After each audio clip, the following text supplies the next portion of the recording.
Welcome to this deep dive into the ideas of Sylvia Wynter. Oh yeah, she's something else. We've got excerpts from an interview with her that really make you think twice about what humanism even means. Oh, absolutely. I mean, some of this stuff is really mind-blowing.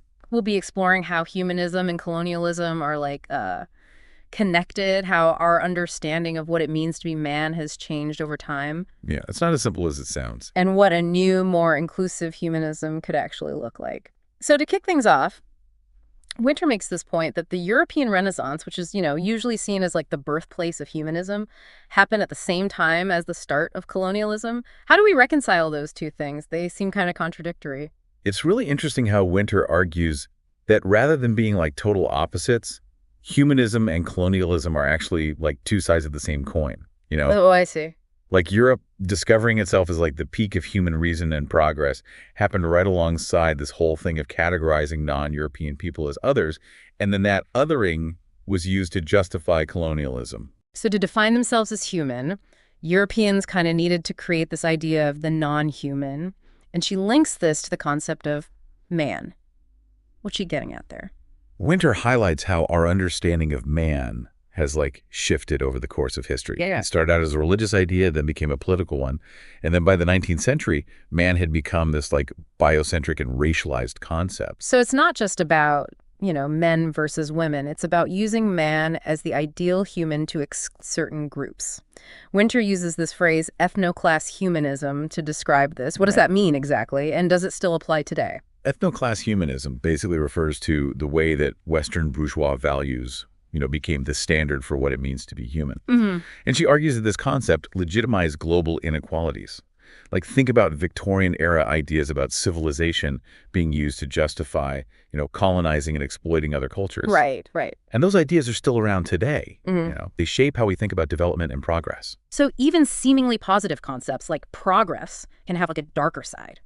Wynter brings in this other thought-provoking idea. She calls it the name of what is evil, borrowed from Lyotard. Yeah. How does this concept help us make sense of all the terrible things that have happened in history? Well, the name of what is evil represents how societies, project negative qualities onto certain groups to justify excluding or even like eliminating them. Hmm. Every society has its own idea of what's good and what's evil, and whatever's labeled as evil gets projected onto a specific group, Ah, which makes it easier to, mistreat them. This name changes over time. yeah. It can be religious or racial.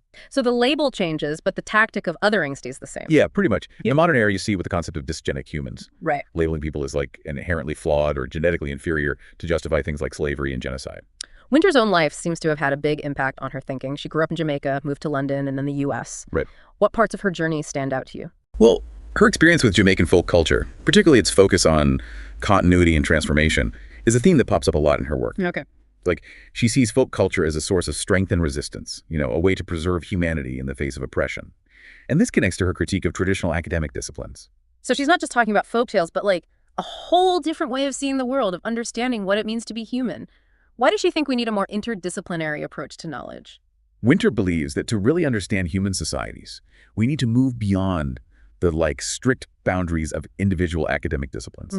It's like trying to understand a complex machine by only looking at individual gears or wires. You need a holistic view that includes insights from all sorts of fields to understand how the whole thing works. So you're saying our current ways of thinking, with all these rigid academic boundaries, are too limited to grasp how complex human experience really is, especially when it comes to race, colonialism, and, humanism itself. Exactly. And that leads Winter to call for a new kind of universalism, a re-enchantment of humanism. So what are the key takeaways for you, the listener, from all of this?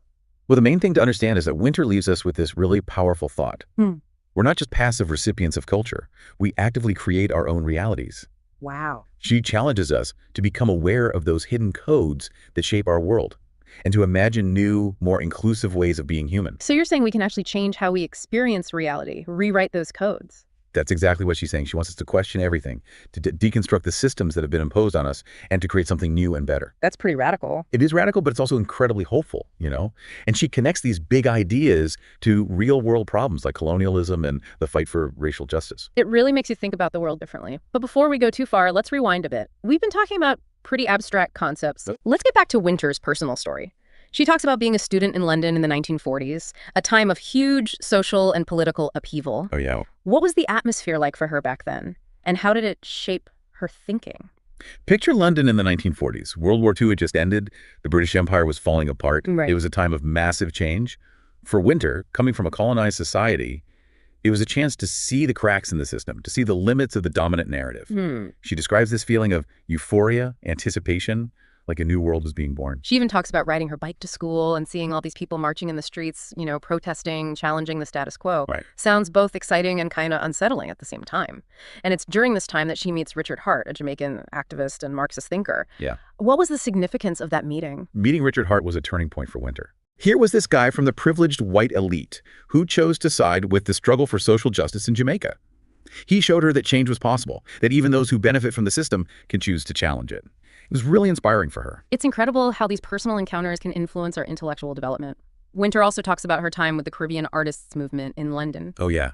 What did that movement mean for her and for Caribbean intellectual life in general? CAM was this vibrant hub of creativity and political engagement.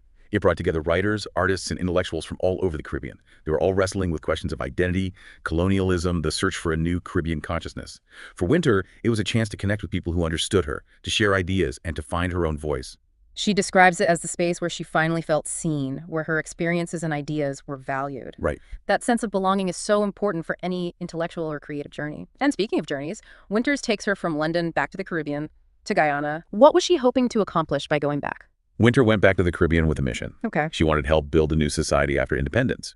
She saw herself as part of a generation tasked with reimagining the Caribbean, creating a future free from the shadow of colonialism. It sounds like she was full of idealism and hope. Oh, yeah. But as we know, social transformation is never easy. No, it's not. What challenges did she run into when she got back? Well, Winter came face to face with the, complexities of post-colonial societies. The deep divisions and inequalities were still there, even though colonial rule had officially ended.